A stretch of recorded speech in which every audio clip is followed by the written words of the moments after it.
today.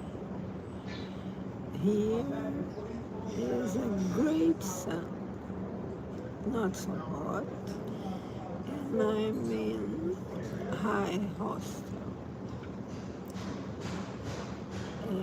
So organized. It is a hostel totally different from Brazil.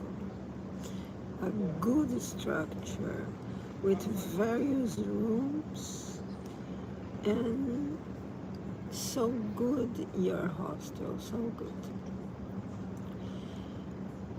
And a good, excellent price too.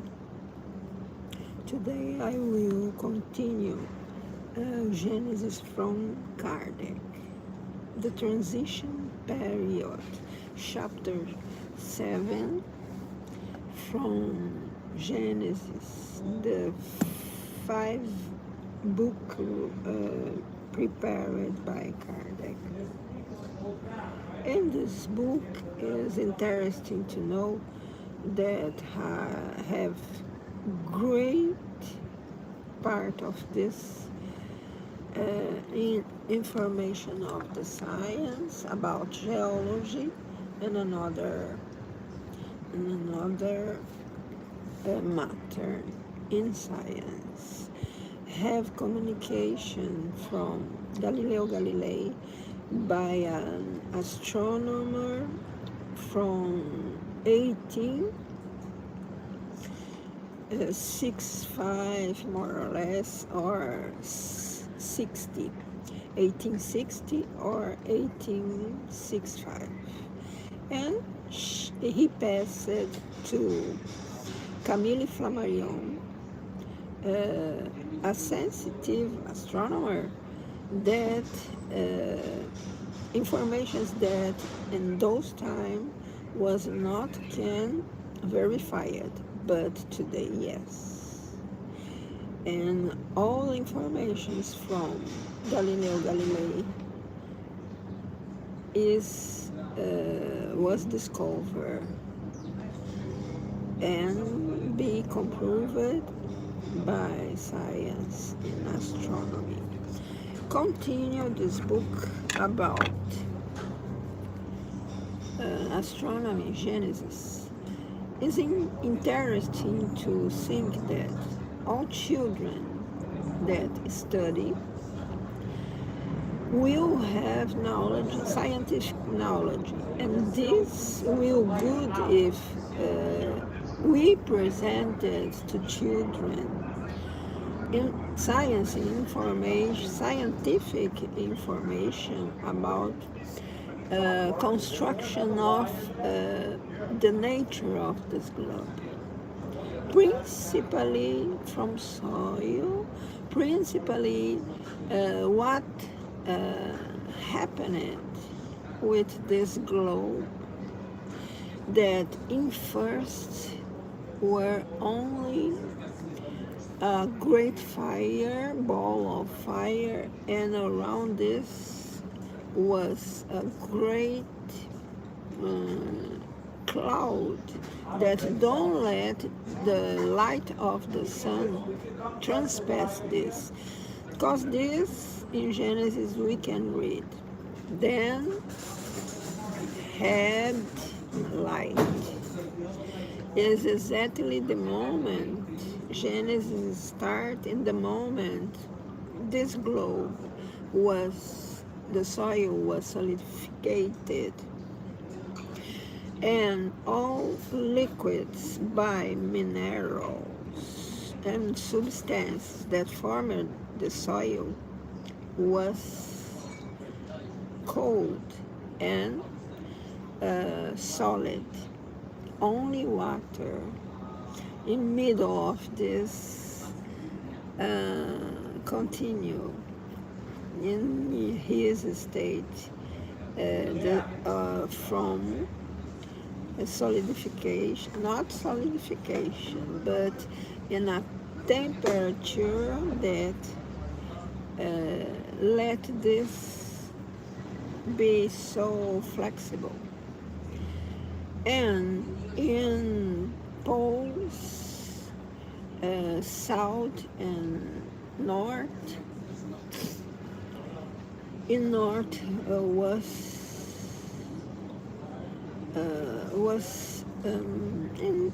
in north and in south had in first time the ice don't was appear is still the center of this planet was cold sufficient to this, and only the light of the sun start to illuminate and make hot in some regions, in some time in some time in a rotation and translation. This happened in some places in art how we see today. But Kardec can explain this so much better, of course, than me. A transition period. At the beginning of the transition period, the solid granite crust was still very thin and offered only very weak resistance to the effervescence of the fiery matter that it covered and compressed. Thus, dilations were produced, numerous fissures through which the interior lava escaped. The ground displayed only slight irregularities. Shallow waters cover nearly the entire surface of the globe, with the exception of elevated parts that formed frequently submerged lowlands. The air was little by little purged of the harvest matter that had been gasified temporarily, and which, upon condensing through the effect of the cooling process, precipitated onto the surface of the ground to be carried away and dissolved by the waters afterward. When we speak of the cooling process at the time, one must understand the term in a relative sense, that is, in relation to the primitive state, because the temperature must still have been boiling hot. The dense aqueous vapors that rose from this entire immense liquid surface flew back again in torrential hot rain that obscured the air. Nevertheless, the rays of the sun began to appear through the misty atmosphere.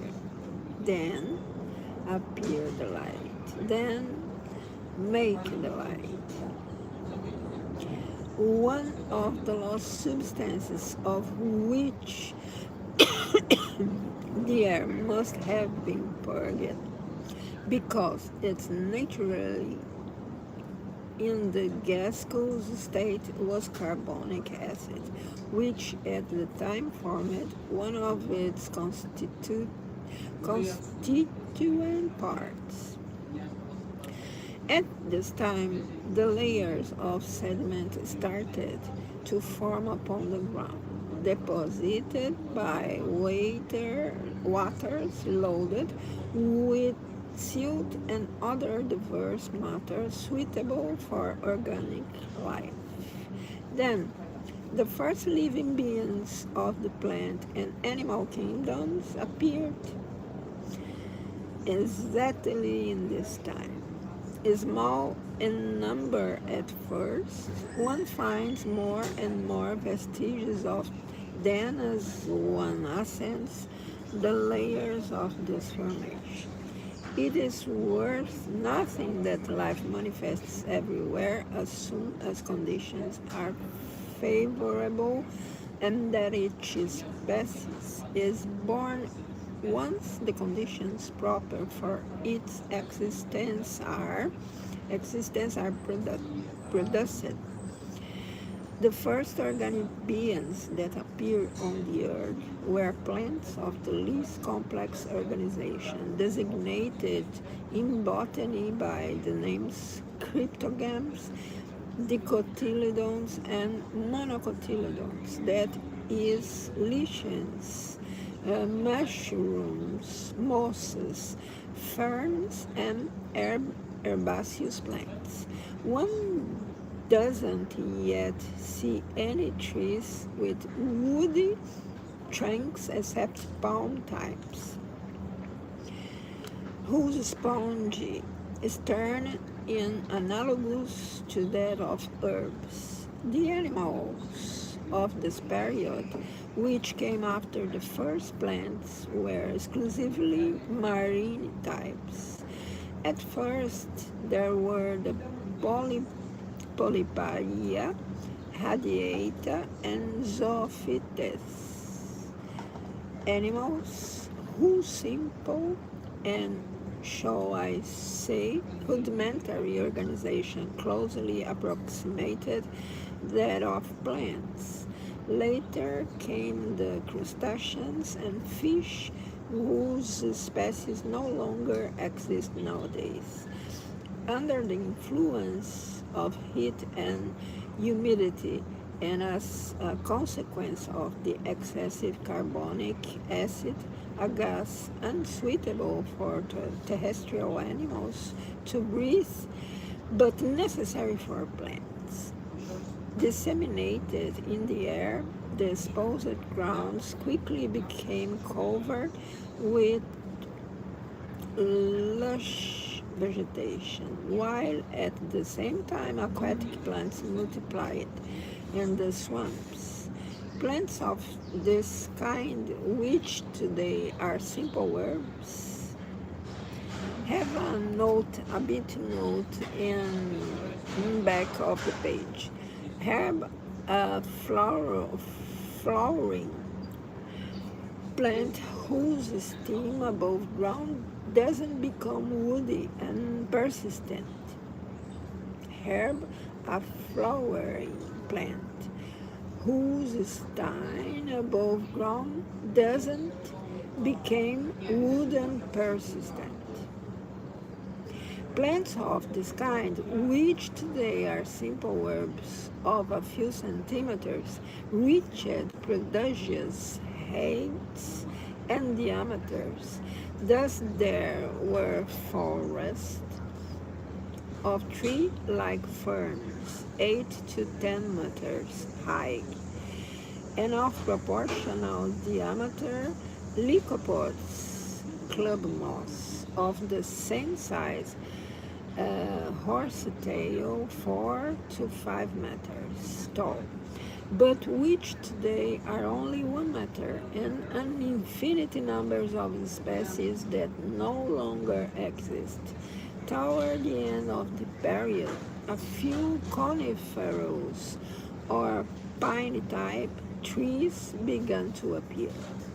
As a result of the displacement of the waters, the grounds that produced such masses of vegetation were submerged over and over, and were covered again and again with sediments, while those that dried out were in turn decorated with similar vegetation. Hence, many generations of plants were alternately destroyed and renewed. The same didn't occur with the animals, which, since they were all aquatic, could not undergo such alternations. The plant remains accumulated over a long series of centuries to form extremely thick layers under the action of heat, humidity, and the pressure exerted by later soil deposits, and undoubtedly due to various chemical agents, gases, acids, and salts produced by a combination of primitive elements, this plant matter underwent a fermentation that converted it into coal. Coal mines are therefore the direct product of the decomposition of the heaps of plants accumulated during the transition period, which is why coal may be found on nearly every continent.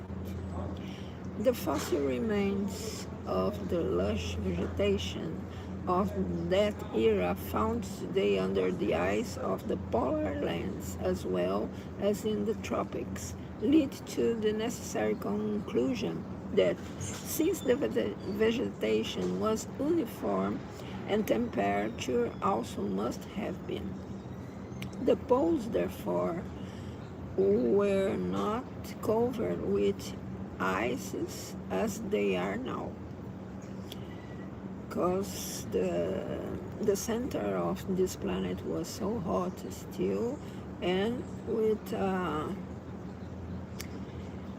bit a bit diameter in soil to this hot area in center of this planet have a bit